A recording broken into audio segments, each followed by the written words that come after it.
Bienvenue. Ici il s'agit d'un choix à la fois technique et artistique, et qui est à faire selon son tempérament et ses envies créatives. Alors je ne vous propose pas une réponse, mais des repères concernant les procédés de mise en œuvre, et les effets qui en résultent. On a tous entendu du « syndrome de la page blanche ». La difficulté de se lancer, même lorsqu'on a une idée assez claire du projet. Difficile de se sentir plus rassuré devant une toile blanche, qui donne un sentiment quelque peu intimidant. Il est bien sûr possible de peindre directement sur le blanc initial du support. Et faut reconnaître qu'une toile blanche favorise une chromatique éclatante et lumineuse, puisque les teintes ne seront pas altérées à la cause des superpositions. En même temps, une couche préalable de couleur a aussi ses avantages, non seulement cela écarte la peur de la feuille blanche, mais inspire la recherche chromatique. Clair ou sombre? Uni ou polychrome? Harmonique ou contrasté? Le fond de couleur va influencer l'effet chromatique des couches suivantes. Après séchage, le fond de couleur permet d'esquisser la composition, plus aisément que sur une toile vierge. Facile à faire disparaître, la simple craie blanche. Ou le pastel sec autorise à tout moment la modification de l'esquisse. Le fond d'un coloris plutôt clair et discret n'impose aucune contrainte technique lors des superpositions.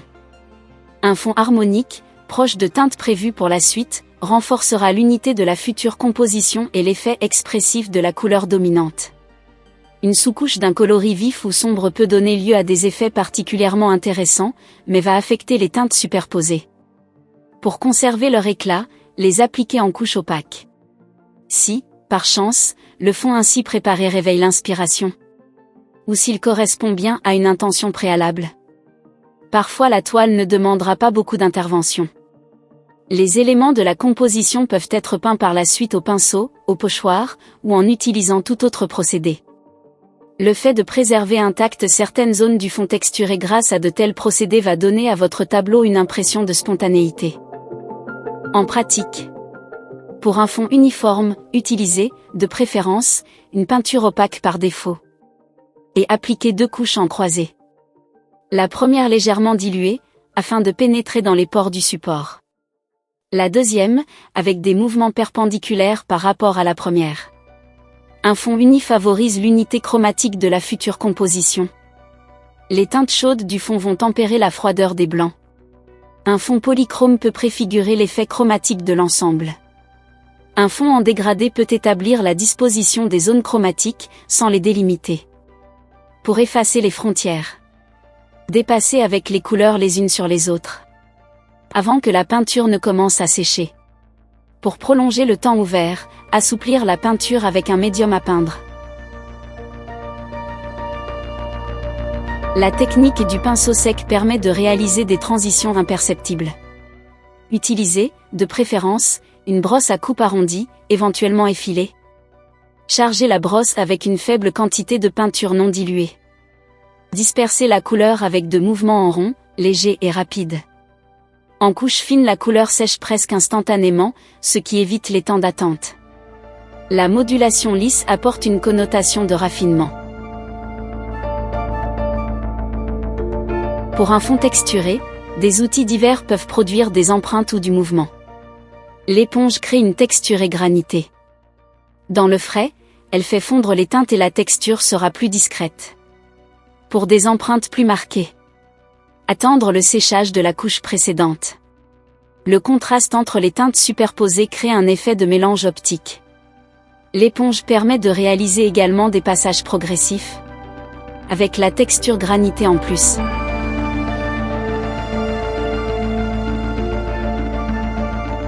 La brosse effilée crée des mouvements linéaires qui laissent voir les teintes précédentes. En variant la direction et la pression, les superpositions tissent une texture tout en finesse. Les mouvements de brosse produisent des effets à la fois graphiques et optiques, tout en donnant une certaine suggestion de profondeur.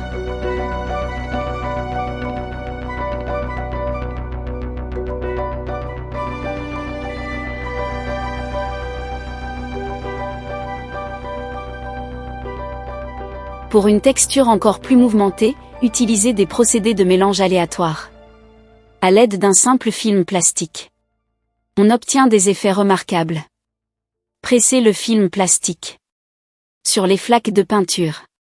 Déposez directement sur la toile afin de faire fondre ensemble. Si souhaité, l'opération peut être répétée après séchage. Des zones plus remarquables peuvent être conservées jusqu'à la fin. Pour des plis plus marqués, laissez sécher avant de retirer le film. Imprévisible, le résultat peut inspirer la future composition.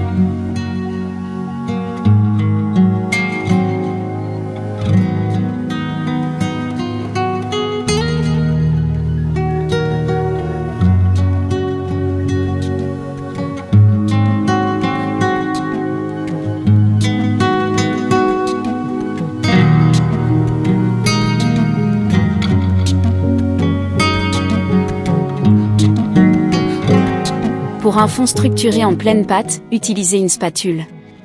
Afin d'éviter un long temps de séchage, le fond peut être structuré, dans un premier temps, au spalté. Dans le frais, la spatule produit des mélanges spontanés. L'effet pictural sera remarquable, mais pas trop évident à l'anticiper. La peinture est à étirer en appuyant sur un côté de la lame. Superposez les mouvements, jusqu'à ce que le résultat vous satisfait. Lorsque ce n'est pas le cas, retirez la couleur avec la spatule. Ou l'aplatir et la laisser sécher à fond. Puisque travailler trop longuement dans le frais fatigue la couleur. Et les mélanges deviennent ternes. Sur une couleur déjà sèche, la nouvelle se dépose de manière irrégulière, intermittente. Pour des effets marbrés, chargez la lame de plusieurs couleurs à la fois. L'empattement permet de griffonner avec des outils à cran. Pour des reliefs plus saillants, incorporez dans la peinture des matières de structure, gel, pâte, poudre.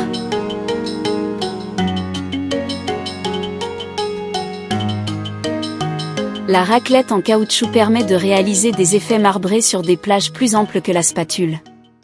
Une sous-couche humide évite les trous dans la couleur déposée par la raclette. Chargez la raclette en abondance, avec des couleurs qui contrastent, afin de produire des mélanges vibrants. Même en ayant à l'esprit un sujet, étant donné que le résultat est difficile à anticiper.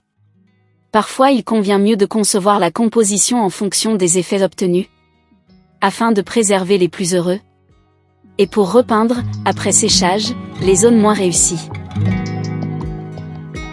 Un rouleau à peindre, chargé de peinture opaque, peut donner à une vieille toile une nouvelle vie. La superposition des trajectoires laisse entrevoir les strates précédentes et module les teintes, tout en texturant et structurant l'espace de la future composition.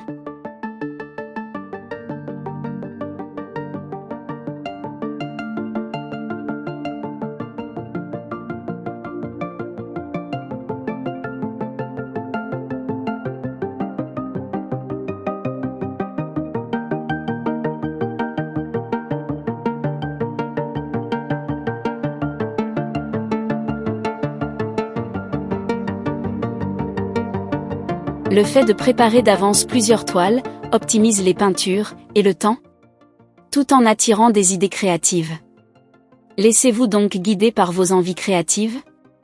Multipliez les expériences, afin de découvrir ce qui vous correspond et vous exprime.